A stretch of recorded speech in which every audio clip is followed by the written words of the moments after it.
നമസ്കാരം.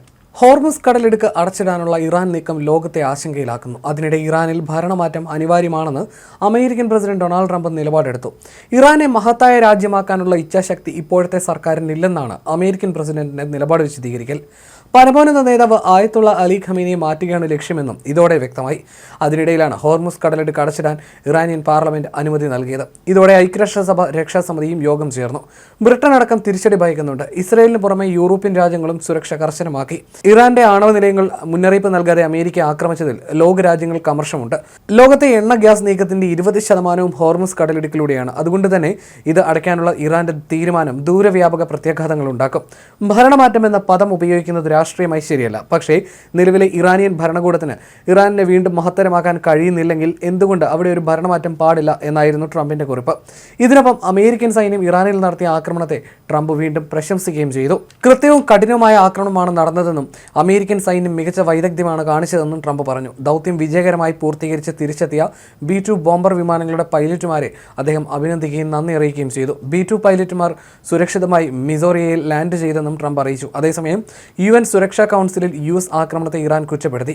കെട്ടിച്ചമച്ചതും അസംബന്ധവുമായ സിദ്ധാന്തത്തിന്റെ പുറത്താണ് ഇറാനെതിരെ അമേരിക്ക യുദ്ധം നടത്തിയതെന്ന് ഇറാൻ വക്താവ് അമീർ സയ്യിദ് ഇർവാനി UN സുരക്ഷാ കൗൺസിലിൽ പറഞ്ഞു. US ആക്രമണത്തിനെതിരെ സ്വയം പ്രതിരോധിക്കാനുള്ള അവകാശം ഇറാനുണ്ട്. ഇറാന്റെ പ്രതികരണത്തിന്റെ സമയവും അതിന്റെ സ്വഭാവവും വ്യാപ്തിയും തങ്ങളുടെ സായുധ സേനകൾ തീരുമാനിക്കുമെന്നും ഇറാൻ വക്താവ് വ്യക്തമാക്കി.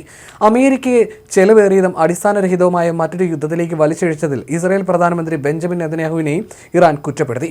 ഇറാൻ ആണവായുധം സ്വന്തമാക്കുന്നതിന്റെ അരികിലെത്തിയെന്ന തെറ്റായ വിവരം ഇസ്രായേൽ പ്രചരിപ്പിച്ചു. ഇസ്രായേലും US നടത്തുന്ന നടപടികൾ അന്താരാഷ്ട്ര നിയമങ്ങളുടെ നഗ്നമായ ലംഘനമാണെന്നും ഇറാൻ ആരോപിച്ചു.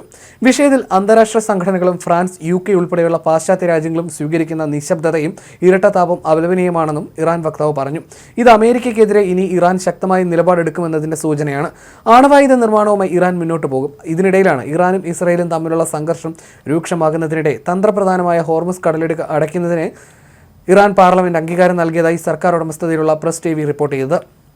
കടലിടുക്ക് അടയ്ക്കുന്ന തീരുമാനത്തിൽ അന്തിമ തീരുമാനമായിട്ടില്ലെന്നും ഇറാന്റെ ഉന്നത സുരക്ഷാ അതോറിറ്റിയായ പരമോന്നത ദേശീയ സുരക്ഷാ കൗൺസിലിന്റെ തീരുമാനം കൂടി വന്നാൽ മാത്രമേ ഇക്കാര്യത്തിൽ തീരുമാനം ഉണ്ടാകൂ എന്ന് റിപ്പോർട്ടുകൾ പറയുന്നു. ലോകത്തെ ഏറ്റവും തന്ത്രപ്രധാനമായതും ഇടുങ്ങിയതുമായ എണ്ണവാതക കപ്പൽ റൂട്ടാണ് ഹോർമുസ് കടലിടുക്ക്. ഇറാനും അറബ് ഗൾഫ് രാജ്യങ്ങൾക്കുമിടയിലാണ് ഇത് സ്ഥിതി ചെയ്യുന്നത്. Saudi Arabia, Iraq, UAE, Qatar, Iran എന്നീ രാജ്യങ്ങളിൽ നിന്നുള്ള കയറ്റുമതി ഉൾപ്പെടെ ആഗോള എണ്ണവാതക വിതരണത്തിന്റെ 20% ഈ കടലിടുക്കിലൂടെയാണ് കടന്നു പോകുന്നത്. ഞായറാഴ്ച പുലർച്ചെ ഇറാനിലെ ഫോർഡോ, നദാൻസ്, ഇസ്ഫഹാൻ എന്നീ 3 ആണവ കേന്ദ്രങ്ങളിൽ US ബോംബ് വർഷം നടത്തിയിരുന്നു. പിന്നാലെ ഇറാൻ ഇസ്രയേലിൽ 40ഓളം മിസൈലുകൾ വർഷിച്ചിരുന്നു. പലതും ഇസ്രായേൽ പ്രതിരോധിച്ചെങ്കിലും ചിലത് ഇസ്രായേലിന് വ്യാപകമായ നാശനഷ്ടങ്ങൾ വരുത്തി. അമേരിക്കയിൽ കനത്ത സുരക്ഷയാണ് നിലവിലുള്ളത്. ഇറാന്റെ ആണവ കേന്ദ്രങ്ങൾ അമേരിക്ക തകർത്തതോടെ ഇറാനുള്ള പിന്തുണ വർദ്ധിക്കുന്നതായും സൂചനകളുണ്ട്. ചില രാജ്യങ്ങൾ ഇറാന് ആണവായുധങ്ങൾ നൽകാൻ തയ്യാറാണെന്ന് മുൻ റഷ്യൻ പ്രസിഡന്റ് ദിമിത്രി മെഡ്വഡേവ് അവകാശപ്പെട്ടു. ഇസ്ഫഹാൻ, നദാൻസ്, ഫോർഡോവ് എന്നിവിടങ്ങളിൽ അമേരിക്ക നടത്തിയ ആക്രമണം തിരിച്ചടിയായിരിക്കുകയാണെന്നാണ് മെഡ്വഡേവ് തന്റെ എക്സ് പോസ്റ്റിലൂടെ അവകാശപ്പെടുന്നത്. അമേരിക്കൻ പ്രസിഡന്റ് ആഗ്രഹിച്ചതിന് വിപരീത ഫലമായിരിക്കും അത് ഉണ്ടാക്കിയെന്നും അദ്ദേഹം പറഞ്ഞു.